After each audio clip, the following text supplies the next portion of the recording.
Hello and welcome, everyone, to the Evolve podcast, supporting you to connect with the power of your soul, rise above all your limits, give and receive more love in all forms.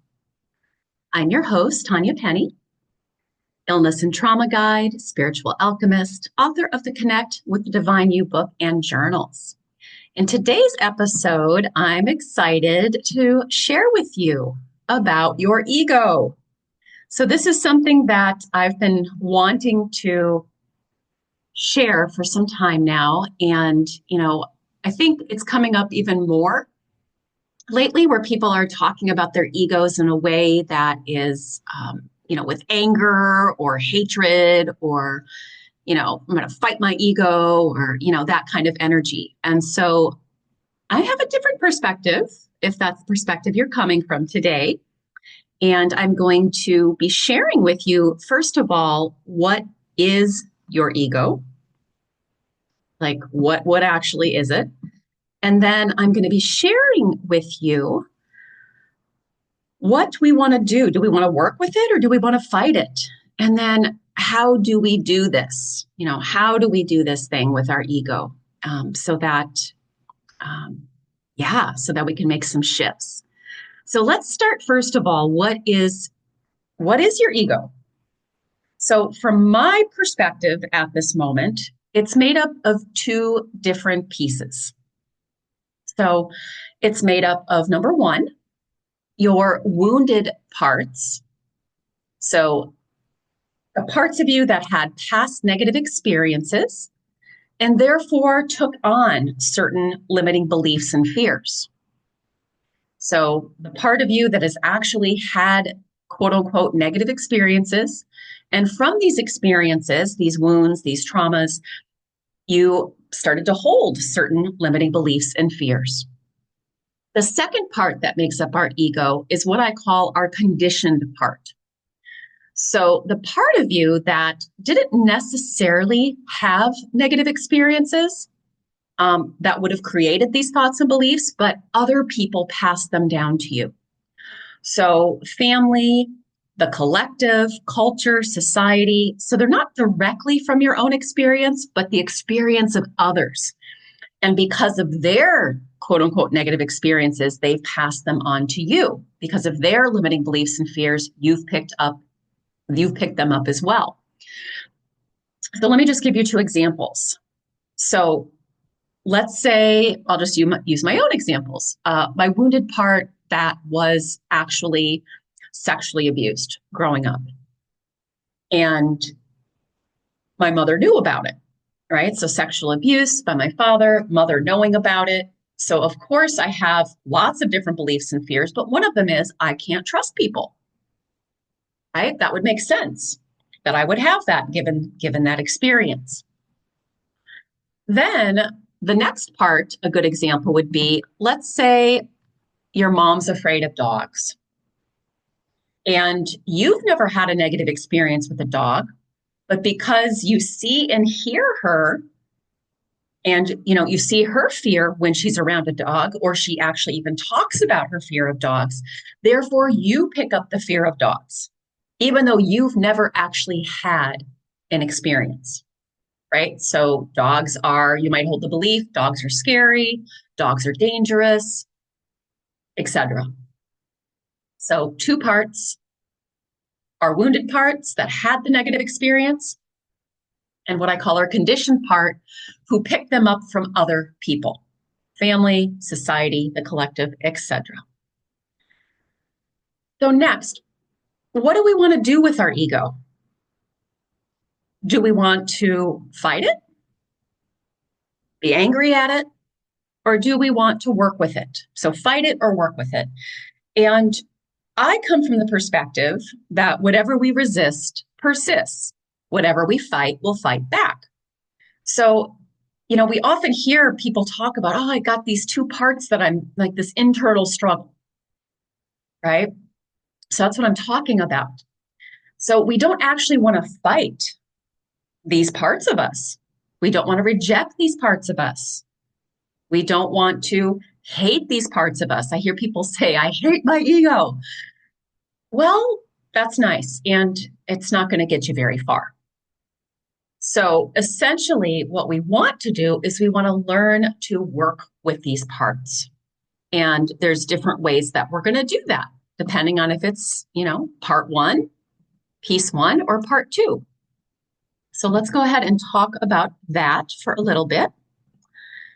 So when it comes to working with your wounded parts, so the part of you that actually experienced something negative,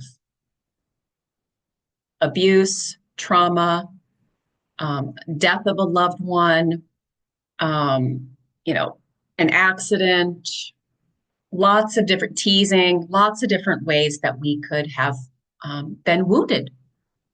And again, most of the time we're working with this lifetime, but as you've heard me talk about before, many things that we have happening to us in this lifetime also likely happened to some degree in a past life. So we don't need to know our past lives, even though it can be entertaining and sometimes it's helpful. And I do get past life guidance for people and share that with them when I'm meant to. But it's not always necessary because, again, in this lifetime, we're having the opportunity to heal all of our past life stuff. Most of us have that opportunity if we choose, but typically there will be something in this lifetime, quote unquote, negative experience. So what we want to do with our wounded part, the part that actually had the negative experience. Number one, we want to have compassion. So very opposite of hating, fighting, rejecting. We want to have compassion for this part of us that holds the limiting belief, that holds the fear, whatever that may be. So again, I use the example for myself and the abuse and, my mom knowing about it. And then of course she abused me as well, physically, verbally, mentally.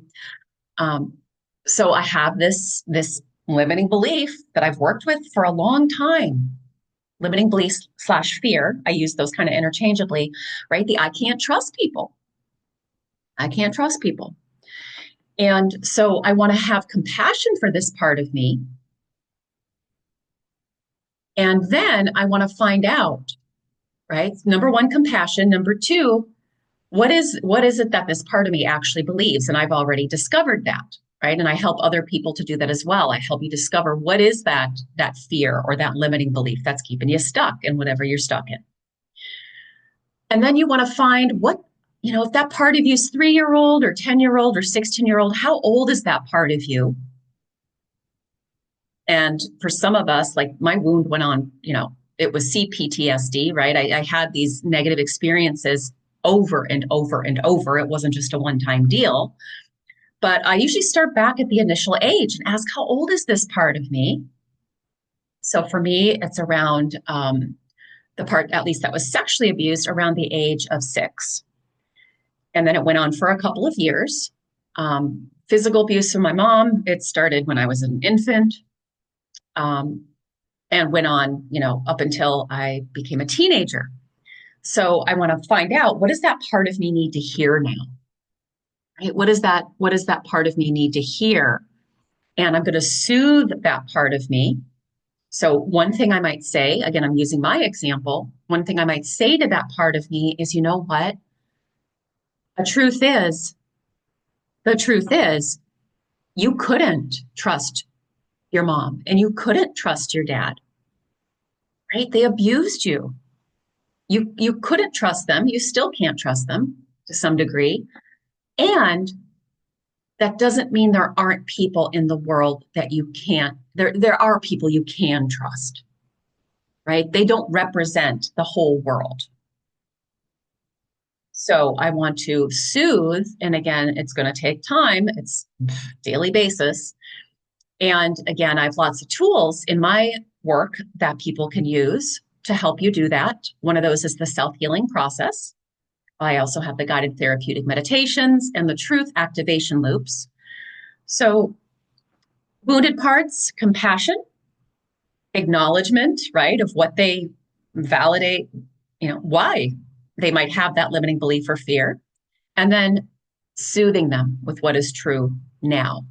So you're stepping in as that divine parent and soothing them. With the conditioned parts, so the limiting beliefs and fears you picked up from other people, what do you want to do with those? We treat them essentially the same, but a little bit different. I mean, you can still have compassion for those parts. And I would say more acceptance, like, oh, you picked this up from so-and-so. So acceptance that you have it. And then if you can, where does this come from? Right? Does it come from mom? Does it come from dad? Does it come from a combination of people, culture, society, family? So I think I used earlier the dogs are dangerous, right? Because mom was afraid of dogs. Mom had a negative experience with dogs. Dogs are dangerous. So what I might say, and again, it's going to be a little bit different. I'm going to tell this part of me, yes, mom was afraid of dogs. Mom had a negative experience with dogs, and not all dogs are dangerous. Some dogs are dangerous, right? So we want to be cautious around dogs, but we don't need to be afraid of dogs because not all dogs are dangerous. Cautious, yes. Always afraid, no, right? We'll just be cautious. Makes sense to be cautious.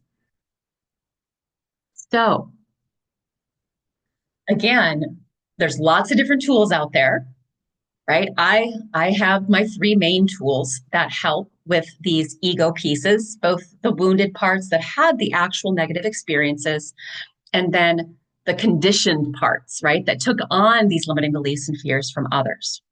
So in a nutshell, that's what your ego is made up of, and why we want to work with it, these parts of us, versus fight it.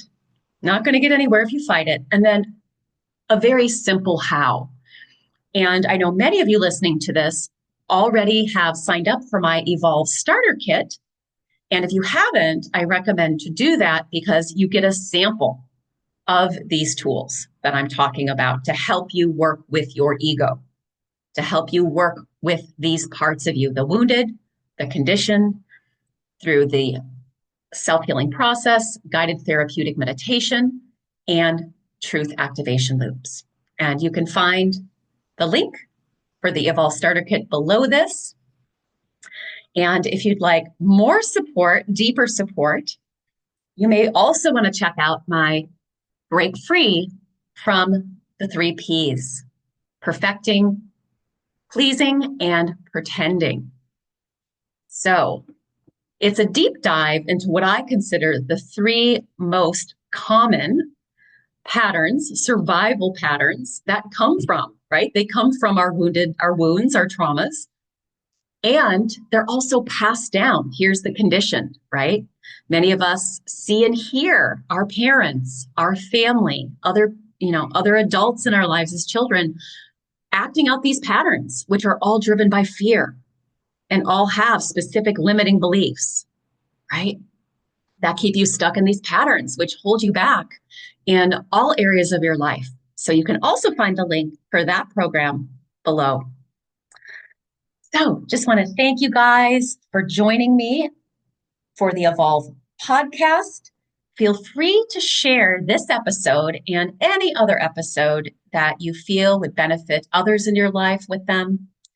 And feel free to subscribe to your favorite platform for listening to podcasts. There's so many available now. So feel free to subscribe so you don't miss an episode.